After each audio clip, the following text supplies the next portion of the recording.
I'm inviting her to be with my son. You can't even have kids, Sharon, can you?" Nancy's voice cut through the air like a knife. My heart pounded, and I could feel my face flush with a mixture of anger and shame. I glanced at Kyle, hoping for a flicker of support, but he sat silently beside the younger woman, Diana, with a quiet acceptance in his eyes. "Nancy, this is not the time or place," I managed to say, my voice quivering despite my best efforts to stay composed. We were seated around the lavish dining table in the Bensons' sprawling Pasadena estate, the room suffused with an uncomfortable tension. Nancy leaned back in her chair, a satisfied smirk playing on her lips. "We have to face reality, Sharon. Kyle deserves to be happy, and Diana here could make him a father." I stole another look at Kyle, but he remained stoic, his gaze focused somewhere in the distance. Diana, on the other hand, shifted uncomfortably in her seat, clearly aware of the awkwardness, but not willing to challenge Nancy. "I can't believe you're just sitting there, letting her talk to me like this," I said to Kyle, my voice breaking. He finally looked at me, but there was no warmth, no reassurance in his eyes. "Sharon, we've talked about this," he said softly. "This is about the future." "Whose future?" I demanded. "Certainly not ours." Nancy leaned forward, her eyes glinting. "Sharon, our family has a legacy to uphold. It's not just about you and Kyle. It's about the Bensons' name and standing." My mind raced. The Bensons had always prided themselves on their social status. Affluent, influential, respected. But at what cost? I had sacrificed so much to fit into their world. And here Nancy was, ready to cast me aside the moment I couldn't fulfill their so-called legacy. "I can't do this," I said, pushing away from the table. The air seemed to thicken, making it hard to breathe. I turned and walked out of the room, each step feeling heavier than the last. Stepping outside, I found myself in the garden, the cool evening air hitting my face. The tears I had held back now flowed freely. This wasn't just about a family legacy, it was about my worth, my identity, and everything I had believed in. A moment later, I heard footsteps crunching on the gravel path behind me. I wiped my tears hastily, not wanting to look weak. Kyle appeared, his expression conflicted. "Sharon, please," he began. "Please what, Kyle?" I interrupted. "Please accept your mother's plan to replace me because I can't give her a grandchild?" "I don't know what you expect me to do," he said, frustration creeping into his voice. "Nancy's always been controlling, but she's also right about the pressure we're under." "She's tearing us apart, Kyle," I said, trying to make him see the reality. "Is this what you want, to replace me without even giving us a real chance?" He looked down, unable to meet my gaze. "I just want what's best for everyone." "You mean what's best for Nancy and her precious legacy," I spat. "But what about me, Kyle? What about us?" Kyle ran a hand through his hair, exasperated.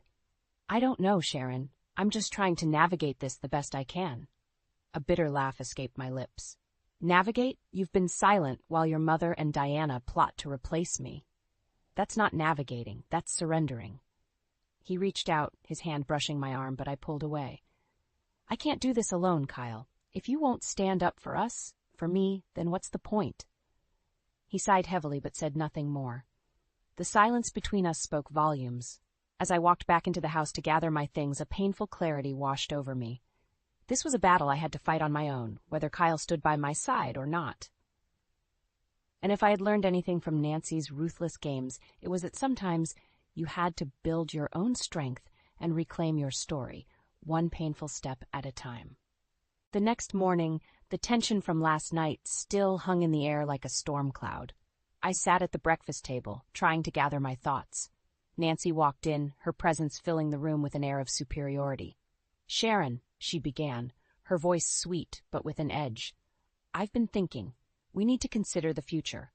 A guest house attached to the main property seems like a perfect solution, don't you agree?" I looked up, unprepared for this. "A guest house? For whom?" "For future guests, of course," she said dismissively. "Like Diana. She'll need a place to stay when she visits." My heart sank. Diana was already being treated like part of the family. How could Nancy be so bold? "And who will pay for this guest house?" I asked, my voice trembling with frustration. Nancy smiled, a predatory grin that made my blood boil. "We've already discussed it. You and Kyle will contribute significantly. After all, it's for the future of the family." "Discussed it?" I asked, my voice rising. Kyle never mentioned this to me. Nancy cocked her head, feigning innocence. Oh, he didn't? Maybe he thought you'd be against it. I clenched my fists under the table. This was another scheme to undermine me, to chip away at my role in this family. Kyle walked in and sensed the tension immediately. What's going on?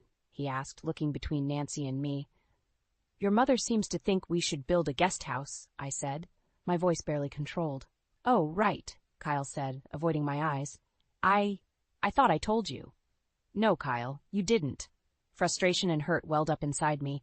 When did you decide this without me? Sharon, it's not a big deal, Kyle replied weakly. It's just a guest house. Not a big deal. I stood up, trying to keep my voice steady. This isn't about a guest house. It's about you letting your mother control our lives, our future. Nancy watched with a smug expression, reveling in the chaos she'd sown. Now, Sharon, let's not be dramatic. It's just practical. Practical? I repeated, incredulous. Or just another way to push me out? Kyle sighed, rubbing his temples. Can't we just talk about this calmly? I shook my head in disbelief. There's nothing left to talk about if you're not willing to stand up for us, for me. The room fell silent. I looked at Kyle, hoping against hope he would finally stand by my side. But his silence was louder than any words he could have spoken. Fine, I said, my voice breaking. If that's how you feel, then do whatever you want. But don't expect my help either financially or emotionally. Turning on my heel, I walked out of the room, the weight of betrayal heavier than ever. With each step, my resolve hardened. If Nancy wanted a fight, she would get one. And this time, I wouldn't be the one to back down. Weeks passed by, filled with an uneasy silence between Kyle and me. We spoke only when necessary, the house echoing with unspoken words and unresolved tension. Nancy continued her schemes, now more brazen with Diana's frequent visits. One morning, as I stood in the kitchen making coffee, I felt an odd sensation. Dizzy, I grabbed the counter for support. The room spun and nausea welled up inside me. I took a deep breath, hoping it would pass, but it didn't. Later that day, I decided to see my doctor. Sitting in the sterile room, I felt a mix of dread and hope. Was it possible that? Dr. Harris walked in with a smile. Sharon, I have some news for you. You're pregnant. The words took a moment to sink in. Pregnant. After all the turmoil, this news felt like a beacon of hope. Back home, I found Kyle in his office. Kyle, we need to talk, I said, my voice unsteady with excitement. He looked up wary. What is it, Sharon? I'm pregnant, I said, unable to keep the smile off my face. For a moment, I saw a flicker of emotion pass through his eyes. Relief? Happiness? I couldn't tell. That's great news, he said finally, but his tone lacked the enthusiasm I'd hoped for. We're going to have a baby, Kyle. This changes everything, I said, hoping he would understand the significance. Yeah, it does, he agreed, but the words seemed hollow. News of the pregnancy spread quickly. Nancy was surprisingly elated, her demeanor suddenly softer. Sharon, darling, this is wonderful news, she said, her voice dripping with false sweetness. A baby changes everything. Our legacy is secure. I should have been thrilled by her approval, but instead, a cold shiver ran down my spine. Nancy's plans were always self-serving. As the months passed, Nancy's manipulations grew subtler but more invasive. She constantly hinted at how Kyle should think about the future, about the baby's role within the family. It was clear she saw the baby as another pawn in her games. One evening, I overheard a conversation between Nancy and Kyle in the living room.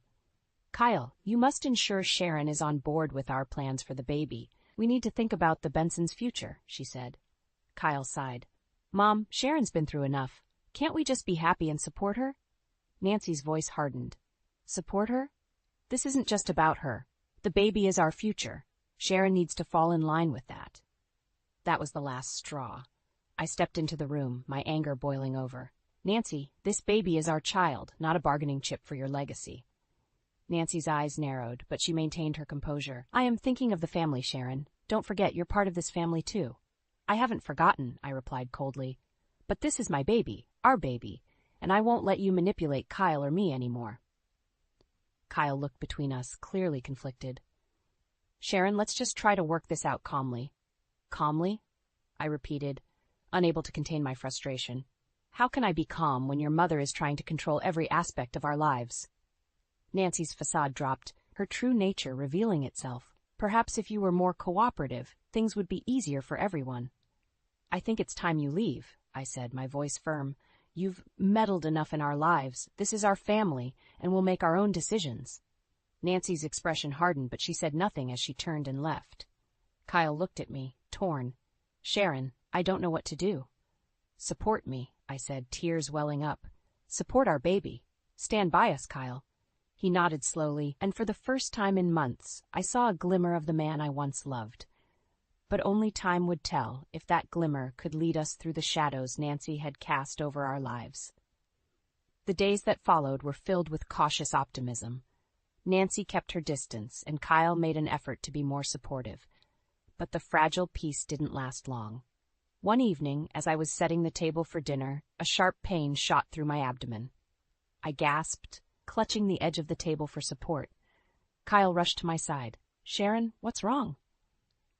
I don't know, I said, my voice strained. It hurts, Kyle. It hurts so much. Panic set in as the pain intensified. Kyle helped me to the car, and we hurried to the hospital. Each minute felt like an eternity. At the hospital, the nurses quickly took me to a room. Kyle paced outside while I was examined, his face pale with worry. After what felt like hours, the doctor came out. Kyle approached him, anxiety etched on his face. Doctor, is she all right? Is the baby okay? The doctor's expression was grave. I'm sorry, Mr. Benson. Your wife had a miscarriage. Kyle staggered, his world collapsing. I lay in the hospital bed, numb. The words echoed in my mind, but it didn't feel real. How could this happen? It wasn't fair. Back home, the grief was overwhelming. Kyle was distant, retreating into himself. I felt alone, abandoned in my sorrow. Nancy came over, her presence as unwelcome as ever. She didn't offer comfort. Instead, she sat with Kyle, discussing the future. Kyle, we have to focus on what's next, she said, her voice calm. You can't let this setback keep you from the big picture. Kyle glanced at me, his expression unreadable. Mom, now is not the time. Sharon needs support. I'm thinking of her too, Nancy insisted. She'll be all right, but we need to make decisions about the future. Her words were a stark contrast to the emptiness I felt. Days turned into weeks. The void left by the miscarriage was a constant reminder of my loss and Nancy's relentless interference. Kyle grew more withdrawn, leaving me to navigate my grief alone. One night, I overheard Nancy and Kyle talking in hushed tones in the living room. Curiosity and anger pushed me to eavesdrop. We need to consider other options, Kyle, Nancy was saying. What do you mean? Kyle asked, his voice tired. Diana, she replied simply. She's still willing to be part of this family, to give you a child. My blood ran cold. I couldn't believe what I was hearing. How could Nancy be so heartless? That's enough, I said, stepping into the room. I won't let you replace me like this. Nancy turned to me, her eyes cold. Sharon, you need to think practically. This is about the future. No, Nancy, I said, my voice trembling with anger. This is about your manipulation and control. You've already taken so much from me. I won't let you take Kyle too. Kyle looked helpless, caught between us. Sharon, it's not what you think, isn't it? I shot back. You're discussing replacing me with Diana as if I'm some disposable object. Nancy stood up, her face a mask of determination. You're being emotional. We need to move forward. No, I said firmly.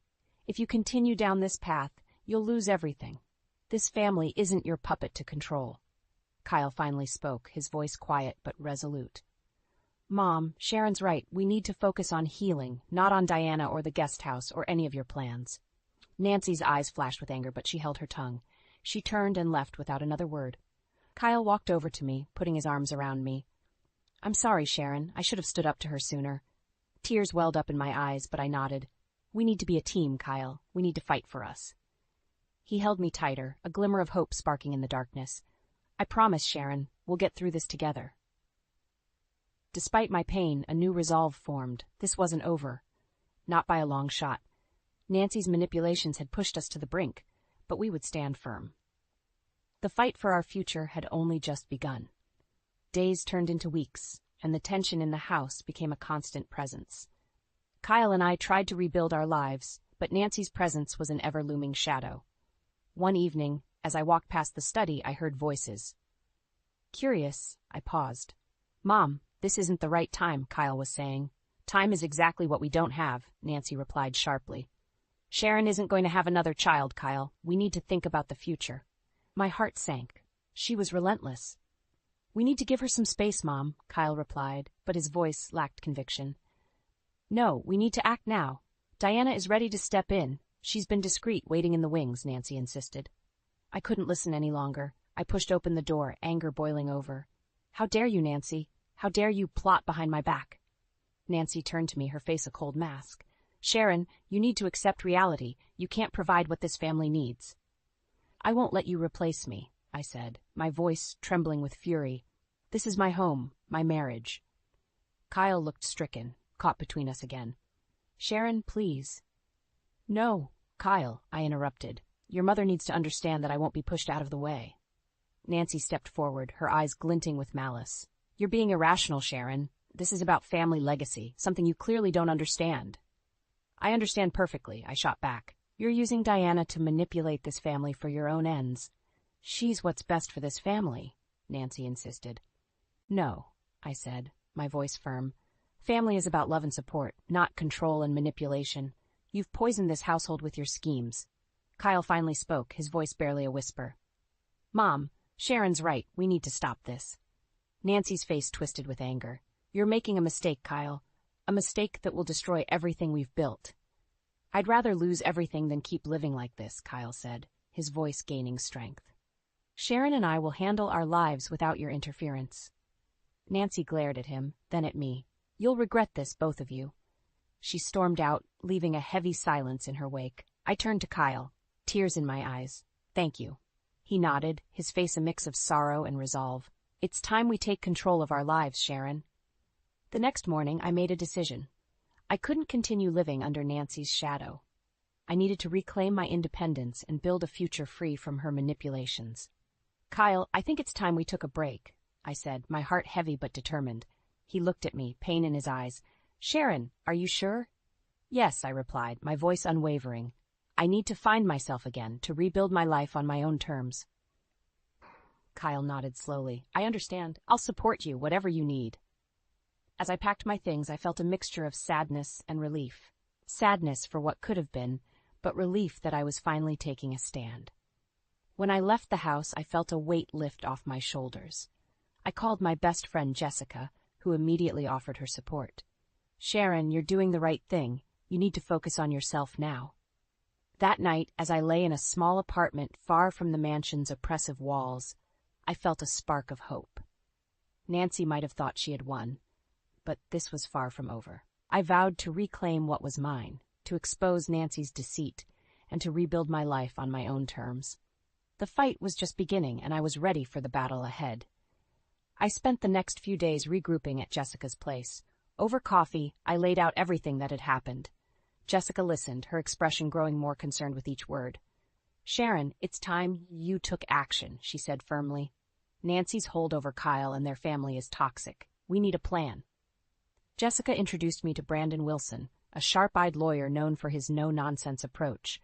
We met at his office, where he leaned back in his chair, studying me intently. So, tell me everything, he said. I relayed the whole saga, the incessant manipulations, the betrayal, and Nancy's schemes.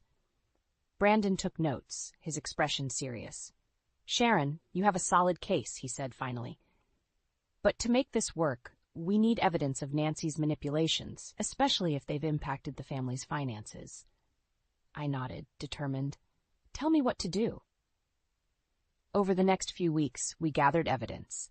I reached out to old friends and acquaintances, piecing together a pattern of Nancy's control over the family and their wealth.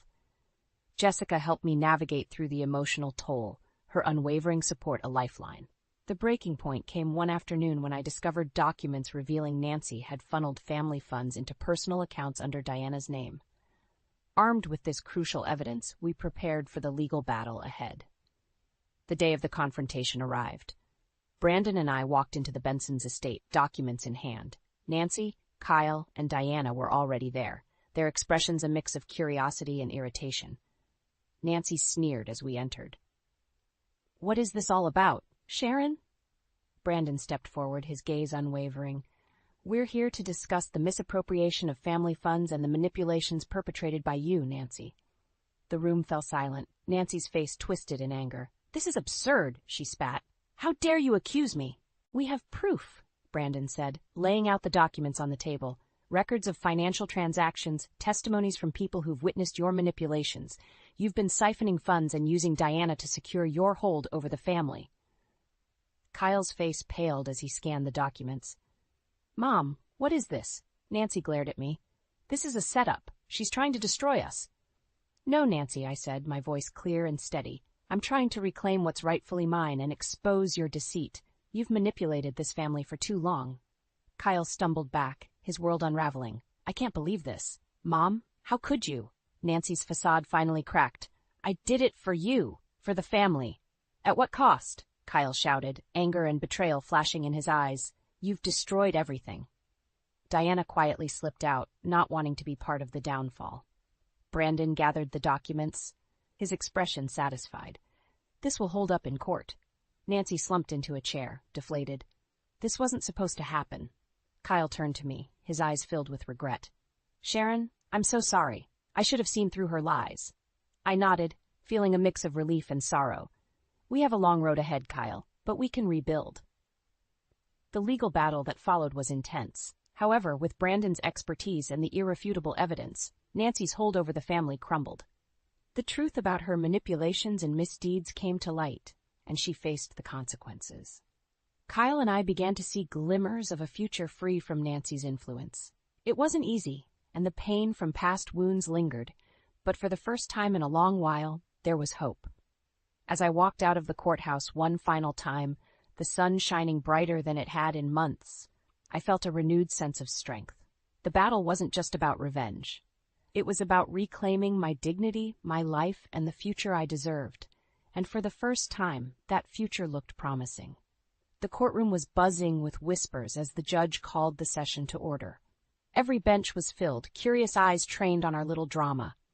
Nancy sat beside her lawyer, her face a mask of defiance. Kyle and I sat together, a unified front, ready to face whatever came our way. The judge looked at the gathered documents and then at Nancy. The evidence presented is quite damning, Mrs. Benson. You've manipulated not only your family's finances, but also their lives. How do you respond? Nancy's lawyer stood, trying to draw the conversation in a different direction. Your Honor, my client has always acted in the best interest of her family. These accusations are exaggerated. Brandon rose smoothly, placing another document before the judge. Your Honor, these aren't exaggerated claims. We have clear evidence of where the family money has gone. Mrs. Benson used her position to control and manipulate her son's family for her personal gain. Nancy glared at me, venom in her gaze. This is your doing, Sharon. You've always been weak, and now you're trying to ruin us. I felt a rush of anger, but kept my voice calm. No, Nancy, the truth is ruining you. Your deeds are finally coming to light. The judge signaled for silence and reviewed the documents again. It appears the evidence is irrefutable. In light of these findings, this court rules in favor of Sharon Benson. Nancy Benson, you will be held accountable for your actions, including the financial restitution required. Nancy's face twisted in outrage. This isn't over, she hissed, glaring at me. You may have won this battle, but I won't let you ruin this family. Kyle, who had been silent throughout, finally spoke. Mom, it's over. You need to accept the consequences of your actions. Stop this madness. Nancy looked at Kyle, her fury mixing with disbelief. You're siding with her? I'm siding with the truth, Kyle replied firmly. And it's time we all faced it. As we exited the courtroom, the media swarmed around us, cameras flashing and reporters shouting questions. Brandon guided us through the crowd, but not before I caught a glimpse of Nancy's face, a mixture of rage and defeat. The public reaction was swift. News of Nancy's manipulations spread through Pasadena's social circles like wildfire. Her fall from grace was rapid, ostracizing her from the society she once controlled with an iron fist. Days turned into weeks, and the shockwaves of the trial continued to ripple. I received messages of support, people who had seen the news and admired my stand. For the first time in a long while, I felt a community rallying around me instead of alienating me. One evening, Kyle and I sat in the living room of our now quieter home. How are you holding up? He asked, concern in his eyes. I'm okay, I replied truthfully. For the first time in a while, I feel like I can breathe. Kyle nodded. I'm sorry for everything, Sharon, for not seeing through Mom earlier, for not standing by you. I reached out and took his hand. We can't change the past, Kyle, but we can build a better future, together. He smiled, relief evident on his face. I'd like that. Our conversation was interrupted by a knock on the door. I opened it to find Diana standing there, looking nervous. Diana? I asked, surprised. I just wanted to say goodbye, she said, shifting uneasily. I'm leaving Pasadena. I can't stay here with everything that's happened. I nodded, feeling a strange sense of closure. Take care, Diana. I hope you find peace. She gave a small smile and walked away, another piece of the past finally letting go. As I closed the door, I felt lighter, free from the chains of manipulation and deceit that had bound me for so long. The road ahead was still uncertain, but I knew one thing for sure. With the truth on our side, we could face anything. The shadows that once loomed over us were finally starting to lift, revealing a brighter, more hopeful horizon. The sun streamed through the windows of my new office, a cozy space I'd rented to start my own business, a small consulting firm specializing in helping women navigate marital and financial disputes. It felt good to be here, surrounded by supportive friends and colleagues, away from the toxic environment that had once suffocated me.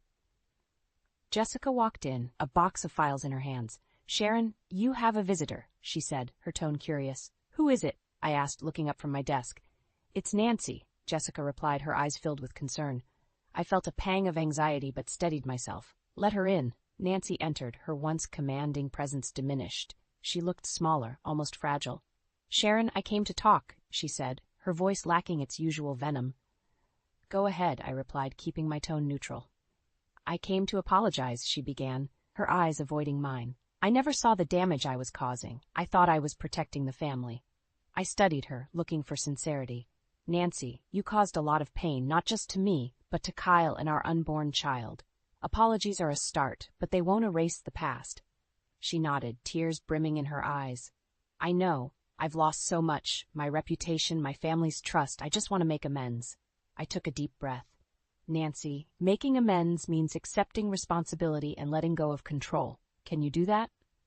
She hesitated, but then nodded. I'm willing to try. I want to rebuild some semblance of a relationship with Kyle, and maybe, over time, with you too. I appreciate that, I said, feeling the weight of her words, but also understanding that trust would take time. Let's take it one step at a time.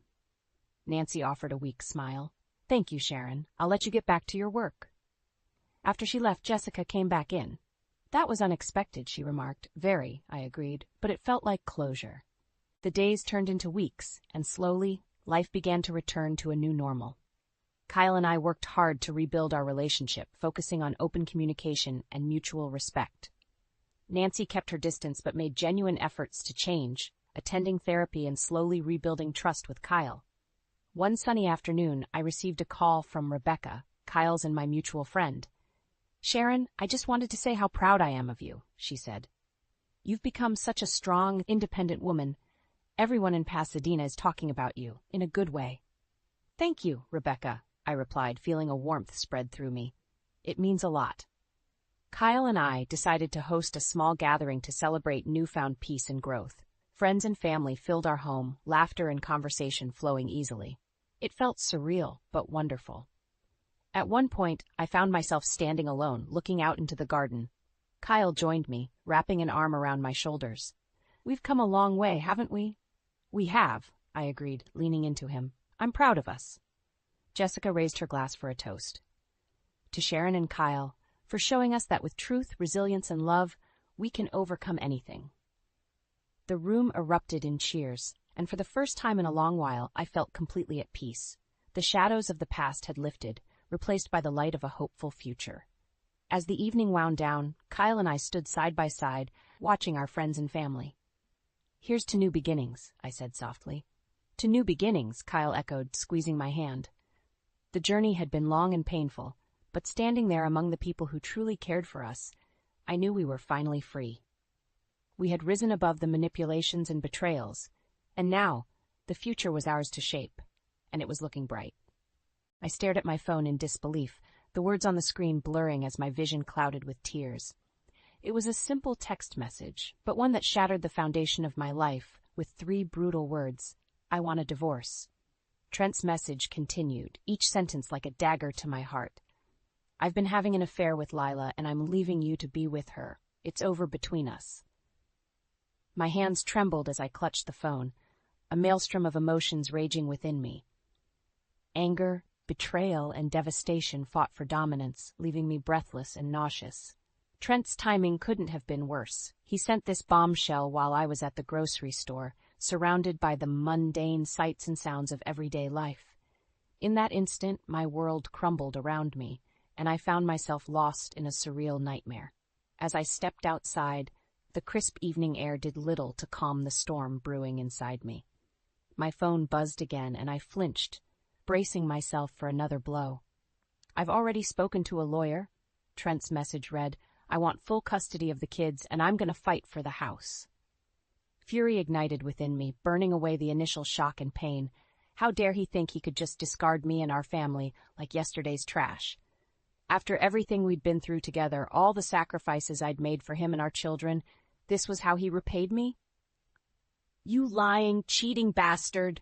I shouted, drawing bewildered stares from passers-by. I didn't care. The dam had burst, and years of bottled emotions came pouring out. My phone rang, and Trent's name flashed on the screen. I answered, my voice trembling with rage. "How could you do this to us?" "Cass, please understand," Trent began, his tone maddeningly calm. "I've fallen in love with Lila, and she makes me happy in a way you haven't for years." "Happy?" I spat. "You selfish prick. What about the vows we made? What about our children?" "I'm sorry, but it's over," he said flatly. "I'll be coming by to collect my things tomorrow." The line went dead, leaving me standing in the parking lot, shaking with fury and disbelief. Tears streamed down my face, but I refused to let them diminish the fire raging within me. In that moment, something shifted inside me. The meek, accommodating Cassidy, who had devoted herself to her family, was gone, replaced by a woman who would fight tooth and nail for what was rightfully hers. No longer would I be a doormat for Trent's ego and indiscretions. If he thought he could just walk away and start a new life, leaving me and the kids to fend for ourselves, he was sorely mistaken. I took a deep breath, steadying myself. This was war, and I would show no mercy. With renewed determination, I marched back to my car, my mind already plotting my next moves. Trent wanted a battle? He was going to get one. And by the time I was done with him, he'd regret the day he ever betrayed me. The next morning, I woke with a pounding headache, a reminder of the emotional turmoil I'd endured the night before. But the ache in my heart was far worse than any physical pain. I forced myself out of bed, determined to confront the harsh realities of my new existence. First on the agenda, gathering evidence of Trent's betrayal. I rifled through his dresser drawers, my hands shaking as I uncovered damning proof, hotel receipts, charges for expensive jewelry, and worse, dozens of text messages exchanged with his little tramp Lila. "You're the only one for me, baby," one message read. "I can't wait to start our life together." Bile rose in my throat as I scanned through their sickening exchanges, each one more explicit than the last.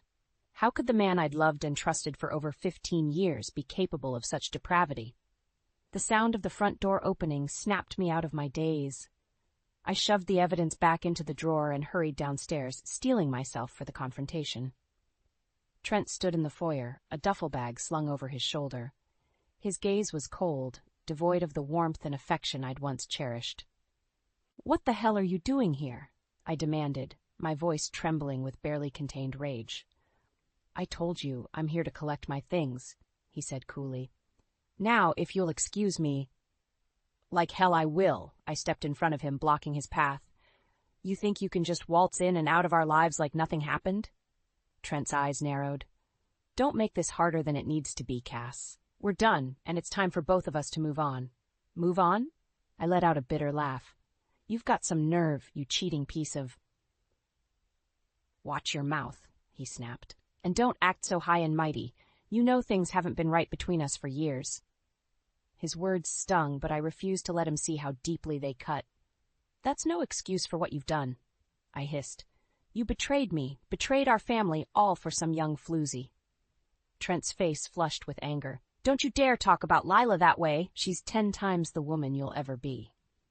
In that moment, something inside me snapped. Before I could stop myself, my hand lashed out, connecting with Trent's cheek in a resounding slap.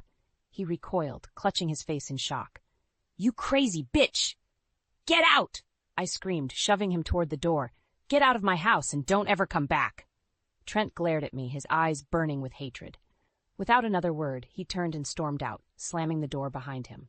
I sank to the floor, my body racked with sobs. Amid the pain and heartbreak, a new emotion took root, a burning desire for revenge. Trent thought he could discard me like yesterday's garbage? Well, he was gravely mistaken. I would make him pay for every tear, every sleepless night, every moment of anguish he'd put me through. As I regained my composure, a plan began to form. I couldn't win by playing fair.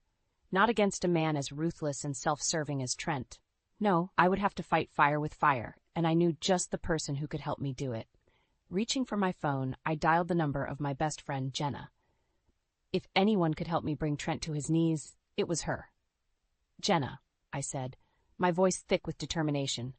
"I need your help. It's time to make that bastard pay." Jenna arrived at my doorstep within the hour, her expression a mix of concern and fury. "That lying snake," she seethed as she pulled me into a tight embrace. "I can't believe he did this to you." I fought back tears, determined not to let Trent's betrayal break me. "Believe it," I said bitterly. "The proof is right upstairs." Together we rifled through the damning evidence I'd uncovered, the hotel receipts, the jewelry charges, the sordid text exchanges. With each new revelation, Jenna's outrage grew. "We have to make him pay," she declared, her eyes blazing with righteous anger. "He can't be allowed to get away with this." I nodded, my resolve hardening. "Trent thinks he can just walk away and start a new life with that little tramp, but he's got another thing coming." Jenna squeezed my hand, offering a supportive smile. "Whatever you need, I'm here for you. We'll take that bastard down together." Over the next few days, Jenna became my rock, my confidant, and my co-conspirator. We pored over every detail of Trent's deception, looking for any angle we could exploit. It didn't take long to uncover his underhanded financial maneuvers, secret accounts, offshore holdings, all designed to leave me penniless while he rode off into the sunset with his new plaything. "That deceitful son of a bitch," Jenna snarled as we pieced together the paper trail. "He's been planning this for months, maybe years." "Well, his little scheme ends now," I said, my voice steely with determination. "I won't let him take everything I've worked for." With Jenna's help, I began gathering ammunition, records, bank statements, anything that could be used as evidence against Trent. We would hit him where it hurt, his bank account and his precious reputation. As the days passed, I could feel a remarkable shift taking place within me.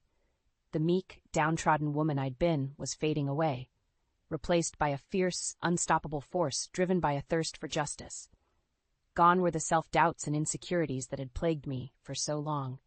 In their place was a newfound confidence, a belief in my own strength and resilience. I started taking better care of myself, hitting the gym and revamping my wardrobe. With each passing day, I felt more powerful, more in control of my destiny. Jenna noticed the change, too. "Look at you," she remarked one afternoon, a proud grin spreading across her face. "You're like a phoenix rising from the ashes." I flashed her a sly smile. "You ain't seen nothing yet. By the time I'm done with Trent, he'll be the one reduced to ashes." Trent had made the mistake of underestimating me, of thinking I would simply roll over and accept his betrayal. Well, he was about to learn just how wrong he was. As I pored over the mounting evidence, plotting my next move, a delicious sense of anticipation washed over me. The game was afoot, and I was playing for keeps. Trent wanted a war. He was going to get one, and by the time the smoke cleared, he would rue the day he ever crossed Cassidy Monroe. A week had passed since Trent's abrupt departure, and I was ready to strike. Jenna and I had gathered enough evidence to bury him 10 times over, but I wanted the satisfaction of seeing the fear in his eyes when he realized his carefully laid plans were unraveling. I arranged for us to meet at a neutral location, a quiet cafe in the city where we used to love grabbing Sunday brunch. The sight of it twisted my gut, but I refused to let Trent take that from me, too. He arrived exactly at noon, his expression a mixture of confusion and thinly veiled arrogance. "Cass," he said coolly as he slid into the booth across from me. "This is a surprise." I met his gaze, my own eyes steely with resolve. "Cut the crap, Trent. You know exactly why I asked you here." His bravado faltered for just a moment before the smug mask slipped back into place. If this is about the divorce, I thought I made myself clear. This is about a lot more than that, I interrupted, sliding a thick manila envelope across the table. Why don't you take a look inside? Trent eyed the envelope warily, but his curiosity got the better of him.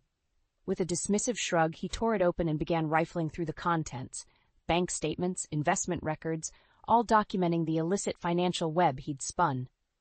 His face paled as the realization set in. Where did you get these? He hissed, his eyes darting around the cafe. That's not important, I said coolly. What matters is that I know everything. The secret accounts, the offshore holdings, all of it. Trent's hands trembled with barely contained rage. You conniving little... I'd watch my tone if I were you, I warned, reveling in his discomfort, unless you want all of this finding its way into the hands of the IRS and your precious Lila. His eyes widened at the mention of her name. You wouldn't dare. A slow, vindictive smile spread across my face. Try me. For several tense moments we stared each other down, the air thick with animosity and unspoken threats. Finally, Trent broke the silence. What do you want? He growled, his arrogance crumbling beneath the weight of his exposure. What do I want? I echoed, leaning back in my seat.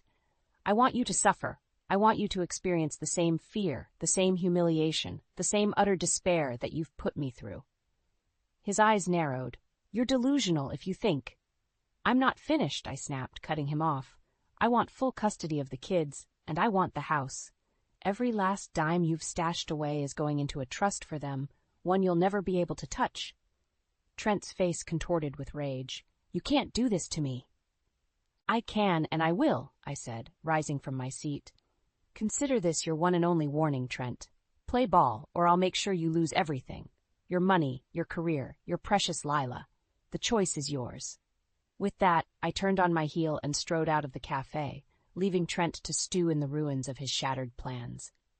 A delicious sense of satisfaction washed over me. The game was on, and for once I was in control. As I stepped into the sunlight, Jenna fell into stride beside me, a proud grin on her face. You were amazing in there, she gushed. Did you see the look on his face? I allowed myself a small, victorious smile. Just the first of many, I assured her. Trent hasn't seen anything yet. The battle lines had been drawn, and I was just getting started. Trent thought he could outsmart me, could discard me and ride off into the sunset with his little plaything. Well, he was about to learn a very painful lesson. You never underestimate a woman scorned.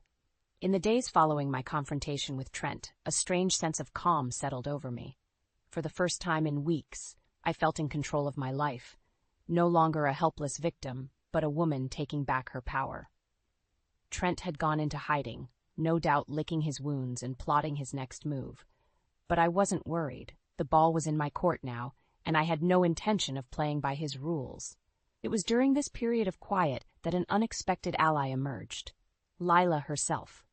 The cheery ring of my doorbell one afternoon heralded her arrival, and I must admit I was taken aback by her presence on my doorstep. Lila, I said, fighting to keep my voice even. What a surprise. She offered me a hesitant smile, her eyes clouded with uncertainty. I know this is awkward, but I was hoping we could talk. Against my better judgment, I stepped aside to let her in. Whatever her game, I was curious to see it play out. We settled in the living room, an uneasy silence stretching between us. Finally, Lila spoke up. I saw Trent the other day, she began, her voice small. He was a mess. I arched an eyebrow, intrigued. Do tell. Lila Worryline creased her brow. He kept ranting about you, about some kind of evidence you had. Cass, what's going on? For a moment, I debated how much to reveal, but something in Lila's wide, guileless eyes told me she was just as much a victim of Trent's lies as I was. And so I told her everything, the affair, the financial deception, my plans for vengeance. As the sordid tale tumbled out, I watched Lila's expression shift from confusion, outrage. That lying son of a bitch, she spat when I'd finished, her hands clenched into tight fists. He told me. He said he was going to divorce you, that we could finally be together without any secrets. I couldn't help but bark out a bitter laugh. Looks like Trent was playing us both for fools. Tears glistened in Lila's eyes, but they were born of anger rather than sorrow. What are you going to do? A slow, vindictive smile spread across my face. I'm going to burn his entire world to the ground, and I could use a partner in crime. Lila's eyes widened, but she didn't recoil from the implied offer. If anything, her gaze grew more determined. I'm in, she said, her voice trembling but resolute. That bastard needs to pay for what he did to us. And just like that, an unlikely alliance was forged. Two women, once pitted against each other, now united in their quest to take down the man who had betrayed them both.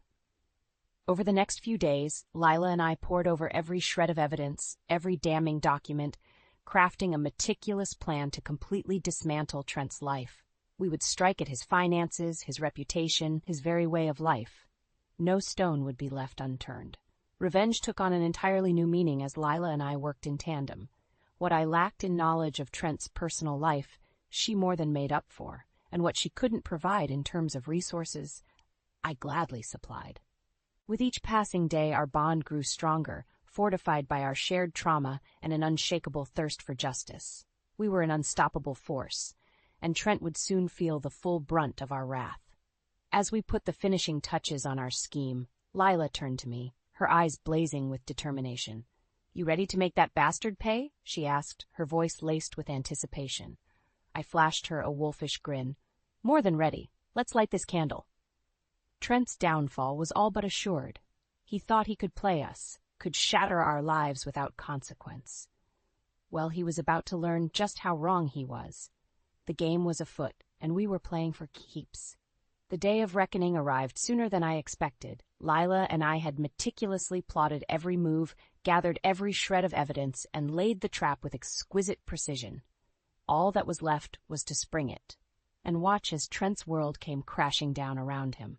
It began with a series of anonymous tips to the IRS, detailing the intricate web of offshore accounts and shady financial dealings we'd uncovered. Within days, the auditors were swarming, and Trent's once immaculate records were being picked apart. Next, we leaked the incriminating text messages and hotel receipts to the local media, along with photos and videos that left no doubt as to the tawdry nature of Trent's affair. His sleazy exploits were plastered across every newspaper and news channel, his indiscretions laid bare for the world to see. I'll never forget the look on his face when he stormed through my front door that fateful morning, his eyes wild with panic and rage. You crazy bitch, he roared, spittle flying from his lips. What have you done? I rose from the couch, unfazed by his outburst. Me? I haven't done anything, Trent. I'm just an innocent party in all of this. His gaze shifted to Lila, who stood beside me, her arms folded across her chest in defiant solidarity. You, he snarled, rounding on her. You did this, didn't you? You vindictive little. Watch your mouth, I warned, stepping between them. Your quarrel is with me, not her. Trent's face contorted in an ugly sneer. This isn't over, Cass. Not by a long shot. You think you've won, but I'm going to bury you. I'll take the kids, the house, everything. I wouldn't be so sure about that. The new voice belonged to my lawyer, Mr. Davidson, who strode into the room with a grim expression. Mr. Davidson? Trent sputtered, his bravado faltering. What's going on here? The lawyer fixed him with a withering stare. What's going on, Mr. Monroe, is that your underhanded financial dealings have been brought to light. The IRS is already preparing charges of tax evasion and fraud, and that's just the tip of the iceberg. Trent's face drained of color. But my money is being seized as we speak, Mr. Davidson continued, relentless, along with your assets, your property, and quite possibly your freedom. You can't do this, Trent cried, panic lending a shrill edge to his voice. I'll fight this, I swear to God. Mr. Davidson shook his head, his lips curling into a thin, humorless smile. I'd save my energy if I were you, Mr. Monroe. The evidence against you is overwhelming, and it's only a matter of time before the other shoes drop. As if on cue, Trent's phone began ringing incessantly, no doubt a barrage of calls from his frantic colleagues and erstwhile lovers. With shaking hands, he pulled it from his pocket, his eyes widening in horror as he scanned the incoming messages. No, this can't be happening. But it was. His sordid affairs, his financial crimes, every last skeleton he'd tried so desperately to keep buried, was being violently exhumed and laid bare for all to see. In that moment, I allowed myself a fleeting sense of triumph. We had well and truly dismantled Trent's life, bringing him to his knees just as he had done to me. As the reality of his downfall set in, Trent turned to me, his eyes burning with impotent fury. "You won't get away with this," he spat, his words laced with venom. "I'll make you pay if it's the last thing I do." I met his gaze, unflinching. "I'm counting on it." With a dismissive flick of my hand, I turned away, signaling the end of our interaction. Trent had been utterly destroyed, both personally and professionally, and there was nothing he could do to stop it. The battle was won, and I had emerged victorious, lean, resolute, and unbowed by his attempts to break me. As Trent was led away, Mr. Davidson turned to me, a grudging respect in his eyes. "Well played, Mrs. Munro," he murmured. "Well played indeed." Lila's hand found mine, giving it a gentle squeeze as we watched the shattered husk of a man disappear. The road ahead would be long and arduous, but I was ready to face it head-on.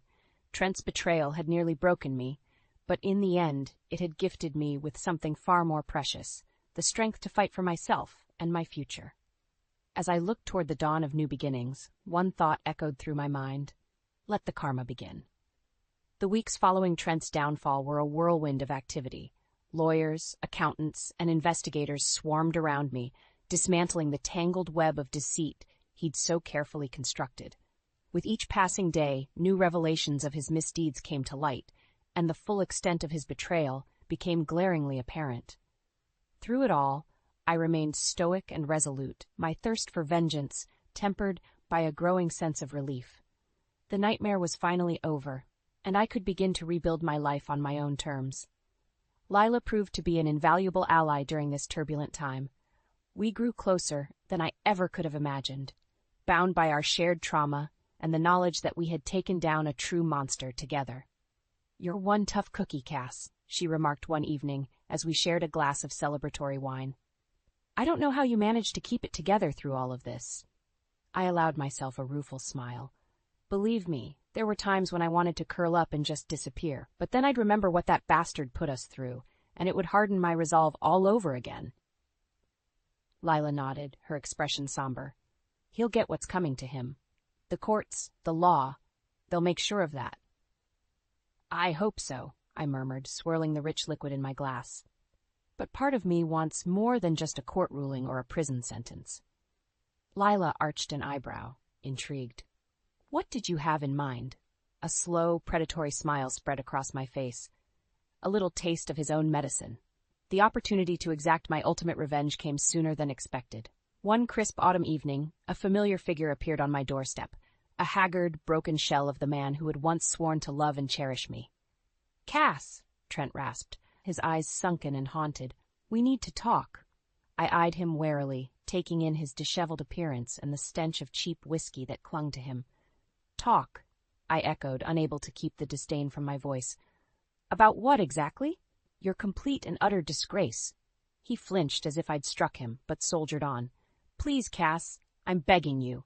Give me a chance to explain, to make things right." Despite my better judgment, I allowed him to enter, if only to witness the full extent of his pathetic groveling. Trent sank into the nearest chair, his hands trembling as he struggled to collect his thoughts. "I've lost everything," he croaked, his voice thick with emotion. "My job, my money, my reputation, all of it gone, because of my own stupidity and arrogance." I said nothing, watching him impassively as he slowly unraveled. "And Lila," a bitter laugh escaped his cracked lips, "she took off the moment the truth came out, took whatever she could grab and vanished, just like that." "Did you expect anything less?" I asked coolly. "She was using you, just like you used me." Trent's head fell into his hands, his shoulders shaking with silent sobs. "I've made so many mistakes, Cass. Hurt so many people, especially you. He lifted his head, his eyes shimmering with unshed tears. "I'm so sorry for everything. If I could take it all back, I would in a heartbeat." For an endless moment, I simply stared at the broken husk of a man before me, weighing his words and pleas for absolution. Finally, I spoke. "Did you really think some half-baked apology would undo the years of pain and anguish you put me through?" I asked, my voice hard as steel. "The lies, the betrayal, the disrespect. Did you honestly believe a few crocodile tears would absolve you of all that?" Trent opened his mouth, but I silenced him with a sharp gesture. "Save your breath," I spat. "You made your choices, Trent, And now you're living with the consequences. You thought you could just toss me aside like garbage for some younger piece of ass, leave me with nothing while you rode off into the sunset? I rose from my seat, looming over his shriveled form with a cold, merciless glare. Well, you were wrong, dead wrong, and now you'll spend every day haunted by that mistake, tormented by the knowledge that you threw away the best thing you ever had on a whim. Trent's head fell once more, his body shuddering with ragged sobs. I felt no pity, no sympathy, only the grim satisfaction of a debt finally paid in full. Get out, I said, my voice laced with finality. And don't ever show your face here again. As Trent dragged himself from the house, a broken and defeated man, I turned to find Lila watching from the nearby doorway, her eyes shining with pride. Well done, Cass, she murmured. Well done. In that moment, I knew my long journey had finally reached its end. The scales had been balanced, karma restored, and I had emerged victorious. It was, in every sense of the word, a new beginning. The weeks following Trent's pathetic attempt at reconciliation were a whirlwind of activity. With the legal matters finally resolved and my financial security assured, I found myself facing an unfamiliar sensation: freedom. For the first time in years, I was truly unshackled from the weight of Trent's betrayal and manipulation. The future stretched out before me, vast and full of possibility. Lila remained a constant presence during this period of transition, her unwavering support and friendship proving invaluable as I navigated the uncharted waters of my new life. "You've come so far, Cass," she remarked one sunny afternoon as we strolled through the park near my home. "Just look at you. You're practically glowing." I couldn't help but smile at her observation. It was true, the haunted, hollow-eyed woman I'd been in the depths of my turmoil seemed like a distant memory. "I owe it all to you, you know," I said, giving her hand an affectionate squeeze. "If it wasn't for your help, your courage, I might never have found the strength to take Trent down." Lila waved off the praise with a dismissive gesture. "Don't sell yourself short. The fire was always there. I just helped fan the flames a little." Her words rang true. The past year had been a crucible, a trial by fire that had forged me into a stronger, more resilient version of myself. The insecurities and self-doubts that had once held me back were gone, replaced by an unshakable sense of confidence and self-worth. As we continued our stroll, I couldn't help but marvel at how far I'd come. From the depths of despair and betrayal to a life brimming with promise and possibility, it was almost too much to comprehend. "So, what's next for the indomitable Cassidy Monroe?" Lila asked, a teasing lilt to her voice. I considered her question for a moment, letting the warm spring breeze caress my face. "I'm not sure," I admitted. "For the first time in a long while, I don't have some grand plan or objective mapped out. I think I'd like to just live, you know? Enjoy this new lease on life, stop and smell the roses for a change." Lila's face split into a broad grin. "Sounds like a plan to me. Just promise you won't become a complete hermit, okay? I need my partner in crime around to keep me on my toes."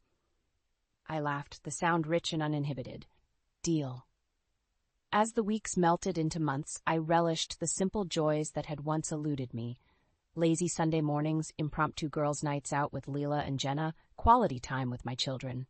Each day was a gift, unburdened by the specter of Trent's lies and manipulation. Of course, there were moments when the past would creep up on me, uninvited flashes of pain and heartache that threatened to reopen old wounds. But I found solace in the knowledge that I had persevered, that I had taken my life back from the brink and emerged stronger than ever. Trent was little more than a ghost, a lingering shadow that grew fainter with each passing day. I refused to afford him any more power over me or my happiness. As for his ultimate fate, I cared little. Rumor had it he'd slunk off to parts unknown, his wealth and reputation in tatters. A part of me hoped he was suffering, dwelling in the pit of his own making, but the larger part simply didn't give a damn.